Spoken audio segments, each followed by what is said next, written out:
आज का विचार है मौत की याद या मौत का निश्चय। महाराज जी की वाणी है, जब लग जीवन जग में रहाई, नित्य सुधारो ये मन दुखदाई। जब लग सांस की धारा जारी,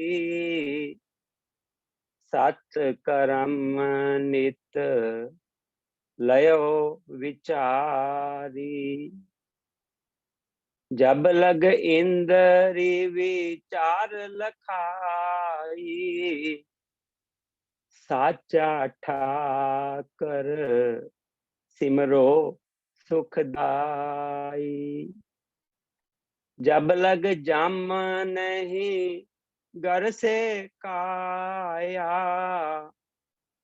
साचा नाम नित लयो ध्याया। जब लगे हंस नहीं छोड़ शरीर, भज कर तार परम सुख सीर। जब लगे हंस नहीं छोड़ शरीर, भज कर तार परम सुख सीर। मानुष का जीवन अल्प समय के लिए, बस थोड़े ही समय के लिए मिला है। शरीर चाहे मानुष का हो, चाहे किसी भी जीव जंतु का, नाश को प्राप्त कब हो जाए कुछ कहा नहीं जा सकता। संसार में सब अनिश्चित है, निश्चित है केवल मृत्यु। कबीर साहब फरमाते हैं, ऐसो ई संसार पेखना, रहन को ना पहिए रे। बारे बूढ़े तरुणे भैया, सबहु जम ले जाइए रे। बालापन को जोबन खाए, गई जरा जोबन को खा। काल जरा को खा गया, मंगत जीव पछता। लाखों करोड़ों का घर, पल भर में खाक। बने बनाए महल, रूप, राशि, धन, यौवन, पद और सम्मान, सब कुछ पल भर में सुहा। पर वह एक कारीगर, तेरा चक्कर अद्भुत है, तेरी माया अद्भुत है। आदमी इसी गोरख धंधे में फंसा, इसी माया जाल में डूबता उतरता रहता। काल देव आते हैं, पल भर में हमारी मुश्किलें बांध कर चल देते हैं। न उनके आने की घड़ी निश्चित है, न बहाना निश्चित है। कभी रोग, कभी बीमारी, कभी तूफान, कभी महामारी कोरोना, कभी और कुछ। कभी वे सांप के रूप में आकर काट खाते हैं, कभी सिंह के रूप में फाड़ खाते हैं। कालदेव को ना रहम है ना दया। घड़ी की सुई ठिकाने पर पहुंची कि बस उन्होंने अपना फंदा कसा। फिर चाहे आप कितने ही बड़े बहादुर रहिए, शूरवीर रहिए, लखपति करोड़पति रहिए, उनके आगे आपकी दाल नहीं गल सकती। डॉक्टर, वैद, हकीम, तबीज, गोलियां, इंजेक्शन, सब बिल्कुल बेकार। इस भूलोक का सर्वोच्च अधिकारी है यमराज। संत कबीरदास जी ठोक ठोक कर चेतावनी देते, जाना सबको है जिसने भी शरीर धारण किया। राज करते राजा जय हैं, रूप धरंती रानी, वेद पढ़ते पंडित जाए हैं, कथा सुनते ध्यानी, जोग करते जोगी जाए हैं, ज्ञान रटनते ज्ञानी, चंदा जाए हैं सूरज जाए हैं पवन और पानी, कह कबीर हरिजन ना जाए हैं, जिनकी मत ठहरानी। जिन प्रभु प्रेमियों की बुद्धि ठहरी हुई है, जो स्थित प्रग है, दो समता में स्थित है, वही काल से बच सकता है। जिंदगी का कोई भरोसा नहीं, इसलिए सतपुरुष कहते हैं कि जब तक श्वास की धारा चल रही है, जब तक श्वास की धारा चल रही है, करने योग्य काम को शीघ्र कर डालना चाहिए। क्यों?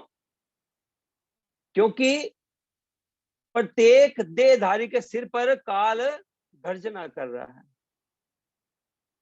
जिस प्रकार बादल की गर्जना सुनकर जीव वर्षा से भीग जाने वाली, खराब हो जाने वाली वस्तुओं की सार संभाल कर लेते हैं, उसी प्रकार मौत की आहट से बाखबर होकर मनुष्य को अविनाशी जीवन की प्राप्ति के लिए डट जाना चाहिए।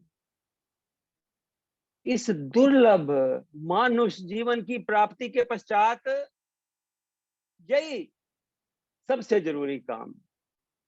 संसार का कोई भी काम इससे ज्यादा महत्वपूर्ण नहीं है। महापुरुष हमें याद दिलाते हैं कि जब हमारा जन्म हुआ था तो हम अकेले नहीं जन्मे थे, साथ ही उसी समय हमारी मृत्यु का भी जन्म हो गया था। यह काल, यह मृत्यु पल पल हमारी आयु को खाती जा रही है। ये जितना भी दृश्य है जगत, यानी आंख से जो कुछ भी दिखाई दे रहा है, सब का सब काल का भोजन है। इसलिए अगर अकाल पुरुष यानी परमात्मा तक पहुंचना चाहते हो तो मौत को, काल को हमेशा याद रखो। मौत के नाम से आमतौर पर प्रत्येक व्यक्ति घबराता तथा इस शब्द को, खतरनाक शब्द को मुंह से निकालना भी अपशकुन समझा जाता। किसी शव को सड़क पर जाते देखकर माताएं अपने बच्चों को ढक लेती हैं कि कहीं उन पर मृत्यु की छाया न पड़ जाए। परंतु आश्चर्य की बात है कि मानव जीवन के निर्माण में मौत की याद अथवा मौत का निश्चय सर्वोत्तम सहायक होता है। सत्पुरुषों ने इसी कारण मौत के विचार को बहुत महत्व दिया। सत्पुरुषों के वचनों को ध्यान पूर्वक पढ़ने से, उनका चिंतन मनन करने से, उनके अंदर जो वास्तविक ज्ञान है वो प्रत्यक्ष होकर उभरता है।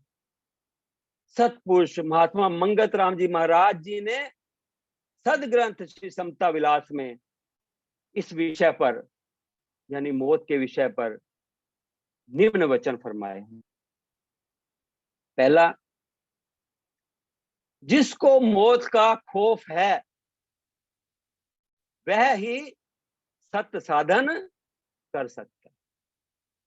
दूसरा, भय से ही मन सत्य परायण होता है। इस वास्ते मौत का भय, ईश्वर का भय मानुष के वास्ते होना लाजमी। ऐसे भय की दृढ़ता से ही भाव पैदा होता है, यानी अपनी आत्मिक उन्नति का विचार प्रकट होता है। भाव से भक्ति और भक्ति से निर्मल प्रेम प्रकट होता है।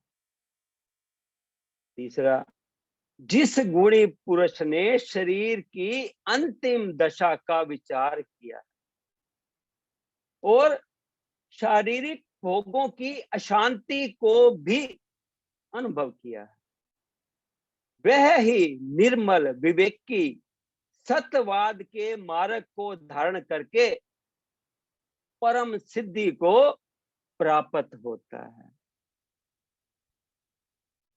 मौत के निश्चय के बिना सत्य मार्ग पर अर्थात ईश्वर की राह पर चलना असंभव सा ही है, क्योंकि हमारे संपूर्ण जीवन का कार्यक्रम केवल शरीर पर ही आधारित है। शरीर को ही अपना स्वरूप जानकर हम प्रत्येक कर्म करते हैं, परंतु जीवन पर्यंत यह निश्चय नहीं कर पाते कि शरीर नश्वर है तथा इसको चलाने वाली चेतन सत्ता अर्थात आत्मा अर्थात ईश्वर तीन काल सत्य है, जन्म और मृत्यु से परे है, पूर्ण शांति का स्वरूप है और यही हमारा वास्तविक स्वरूप है। इसके उलट शारीरिक भोग नाशवान है और सदा रहने वाला सुख भी इनमें नहीं। सभी संतों का गुणी पुरुषों का यह मत है कि जो व्यक्ति मौत को याद रखता है वह व्यक्ति गलत कर्म कर ही नहीं सकता। परंतु आश्चर्य की बात है कि मौत निश्चित होते हुए भी हम उसको भूले रहते हैं। एक बार पांचों पांडव वनवास के अंतिम दिनों में जंगल में भ्रमण कर रहे थे। एक भाई पानी की तलाश में झील के किनारे पहुंचा। जैसे ही वो पानी लेने के लिए झुका, एक आवाज आई, इस झील का पानी पीने से पहले मेरे प्रश्नों का उत्तर देना होगा, अन्यथा तुम्हारा पानी पीते ही नाश हो जाएगा, मौत हो जाएगी। प्यास से व्याकुल होने के कारण पांडव ने इस पर ध्यान नहीं दिया। पानी पीते ही मूर्छित होकर गिर पड़ा। इस प्रकार चारों भाई भीम, नकुल, सहदेव और अर्जुन मूर्छित होकर गिर पड़े। अंत में युधिष्ठिर भाइयों की तलाश में झील के किनारे पहुंचा। अपने भाइयों को मृत देखकर अति दुखित हुए। इसी बीच फिर आवाज आई, मैं यक्ष हूं, तुमने मेरे प्रश्नों का उत्तर नहीं दिया और पानी पी लिया तो तुम्हारा भी यही हाल होगा। युधिष्ठिर ने कहा, पूछो, क्या पूछते हो? यक्ष ने पहला प्रश्न किया, संसार का सबसे महान आश्चर्य क्या है? What is the greatest wonder in the world? Yudhishthir ने उत्तर दिया, रात दिन हमारे सामने सैकड़ों व्यक्ति मरते हैं, उनको देखते हुए भी हमको अपनी मौत का निश्चय फिर भी नहीं होता। यही सबसे बड़ा आश्चर्य है। अपने कई दोस्तों, मित्रों, भाई बंधुओं, नाते रिश्तेदारों को हमने अपने हाथों शमशान घाट पहुंचाया, उनकी अर्थी को कंधा दिया, अपने हाथों से उनकी चिता को अग्नि दी है। देखते ही देखते कितने ही प्रेमी महाराज जी के शिष्य एक एक करके हमसे बिछड़ गए। ये सब कुछ अपनी आंखों से देखते हुए भी क्या हम अपनी मौत के बारे में सचेत हैं? मौत के बारे में कोई ख्याल हमारे मन में आता है कि नहीं आता? नहीं आता, नहीं आता। हम क्यों मरे? मरे हमारे दुश्मन, अगल वाला, बगल वाला, सामने वाला। मैं तो भी भला चंगा हूं, तंदुरुस्त हूं, अभी अभी स्टंट पे आया। सतगुरु बार बार चिताते हैं और यह मूढ़मती भूल जाता है कि यह दुनिया एक सराय प्लेटफॉर्म की तरह है और नाना प्रकार के मुसाफिर यहाँ अपनी अपनी गाड़ी की प्रतीक्षा कर रहे हैं। कोई आज गया, कोई कल गया, कोई जाने वाला है बस अभी अभी। यूं एक एक कर जाएंगे इस दुनिया के लोग सभी। कमर बांधे हुए चलने को यहाँ सब यार बैठे, बहुत आगे गए, बाकी जो है वो तैयार बैठे हैं। आज फलाना गया, कल हमारा नंबर है। यह संसार भी कितना अजीब है। यहाँ कोई नहीं जानता कि उसका अंत कितना करीब है। जब इस दुनिया का, जहां का ये हाल है, तो इस जहां में जहां वालों से दोस्ती कैसी, मित्रता कैसी, सब के सब देर सवेर बिछड़ने वाले। अपनी मौत को भूलकर ही हम पाप कर्म में संलग्न होते हैं। संसार और शरीर को केवल सुख भोग का साधन जानकर अपना पूरा जीवन सुख प्राप्ति की आशा में गुजार देते हैं, पर ना तो इच्छित सुख प्राप्त होता है और ना संतोष। अंत में यह शरीर और संसार दोनों को ही छोड़कर निराश होकर ये संसार से विदा होता है। यदि शरीर की नश्वरता का निश्चय, यदि शरीर की नश्वरता का निश्चय बुद्धि में दृढ़ता से कायम रहे, तो गलत कार्य से मनुष्य बच सकता है। ग्रंथ श्री समता प्रकाश में महात्मा मंगत राम जी फरमाते हैं, मुर्शिद कामल जगत में एक को मौत पहचान, जिस मरना मन जानिया करे न दूजे हान।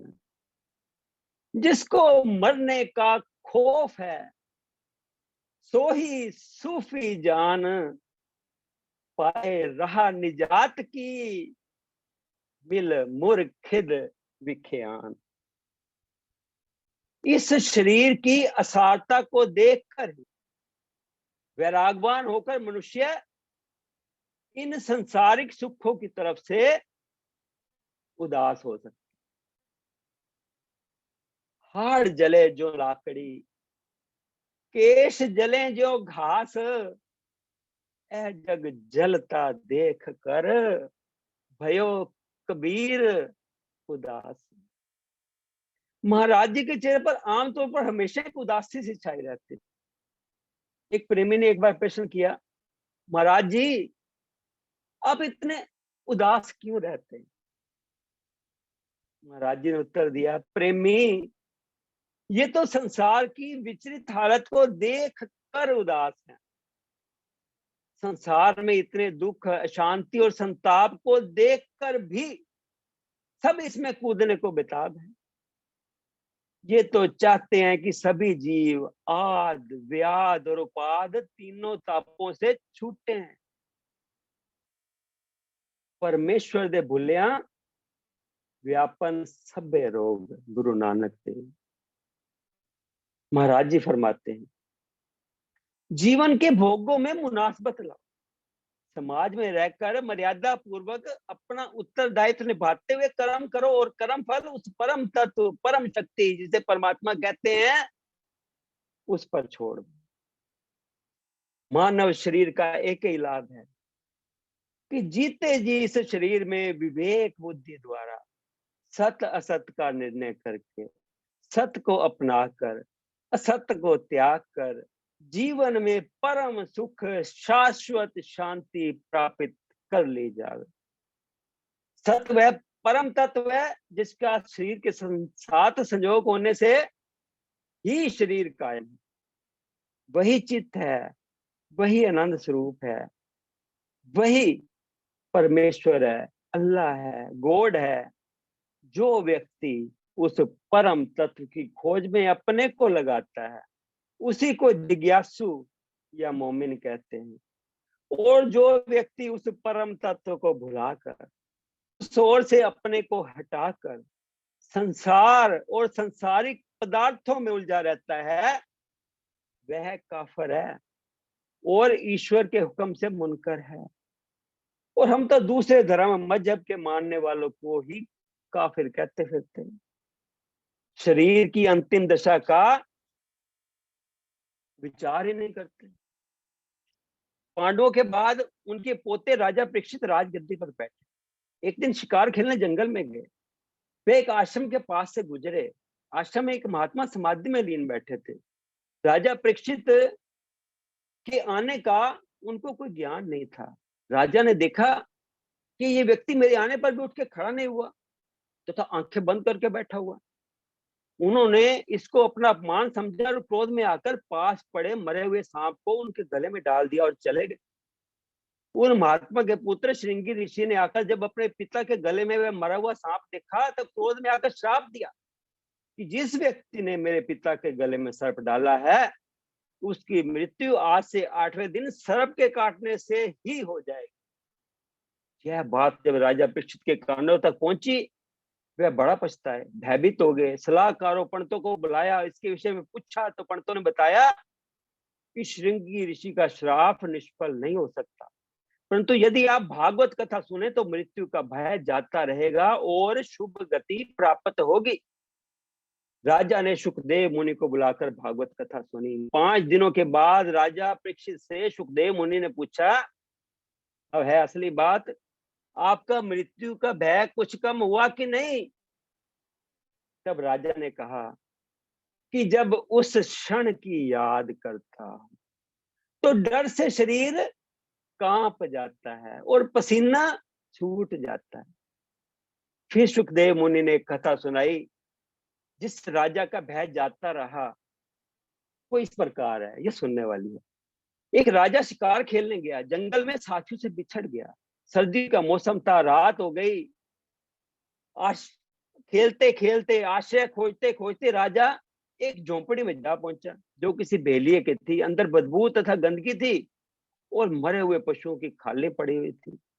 अंदर घुसते ही राजा की नाक बदबू से सड़ने लगी, परंतु मजबूरी थी, रात हो गई थी, शरण मांगनी पड़ी। बेलिए ने मना कर दिया तथा कहा कि जो कोई भी यहाँ एक रात ठहरता है, अगले दिन जाना ही नहीं चाहता, जबरदस्ती निकालना पड़ता है। बहुत मिन्नतें करने पर राजा को रात्रि ठहरने की आज्ञा मिल गई। रात में बदबू राजा के दिमाग में बस गई। प्रातः जब जाने का समय हुआ, तब राजा ने कोठरी छोड़ने से साफ इनकार कर दिया। बेलिए के कहने पर खुशामद करने लगा कि मुझे कुछ दिन और रहने दो। बड़ी मुश्किल से बेलिए ने राजा को बाहर निकाला। यह सुनकर राजा परीक्षित ने पूछा, वह ऐसा कौन मूर्ख राजा होगा जो अपने राजमहल को छोड़कर गंदगी भरी कोठरी में रहने को ललचाने लगे और वहां से निकले ना? मुनि ने कहा, वह और कोई राजा नहीं बल्कि तुम स्वयं ही हो। यह शरीर गंदी कोठरी नहीं तो और क्या है। इसमें मल मूत्र बलगम पसीना थूक खून इत्यादि भरा पड़ा। इसके अंदर बदबू की भी कोई कमी नहीं, परंतु तुम इसको छोड़ते हुए इतना डर रहे हो। यह सुनकर राजा परीक्षित का भय जाता रहा और वो आत्म चिंतन में लीन हो गया। अगर मौत का भय न हो तो सतपुरुष कहते हैं संसारी एक दूसरे को नोच नोच कर खा जाए। मुझे मरना है और आगे जाकर धर्मराज को जवाब देना है, हिसाब देना है। जैसे कानून का भय होने से ही संसार में कोई गलत काम करने से हिचकते हैं, ऐसे ही मौत के भय से सत्पुरुष हमको सही धर्म के मार्ग पर चलने की प्रेरणा करते हैं, क्योंकि जैसा किया है वैसा मुझको भुगतना पड़ेगा। संसारिक दृष्टि से तो मौत का भय ठीक है, परंतु ज्ञान की दृष्टि से, ज्ञानवान की नजर में मौत क्या है, यह इस दृष्टांत से समझिए। लाओ से चीन के बहुत बड़े फिलोसफर हुए हैं। उनके एक शिष्य की मृत्यु हो गई। वे उसके घर गए, शिष्य का शव रखा था। परिवार के लोग रोते विलाप करते थे। तभी अचानक लाओ त्से ने जोर से पूछा, यह मर गया है या जिंदा है? इस प्रश्न पर सभी लोग हैरान हो गए। भैया कैसा सवाल है, शव तो सामने पड़ा है, पूछने जैसी कोई बात नहीं। थोड़ी देर तक सन्नाटा रहा। फिर किसी ने लाओ त्से से कहा, महाराज जी आप ही बताइए। लाओ त्से ने कहा, जो मृत था वह मृत है, जो जीवित था वो आज भी जीवित है, केवल दोनों का संबंध टूट गया है। यानी जिस्म और जीव का संबंध टूट जाता है यानी जड़ पदार्थ शरीर में से चेतन का निकल जाना ही मृत्यु है।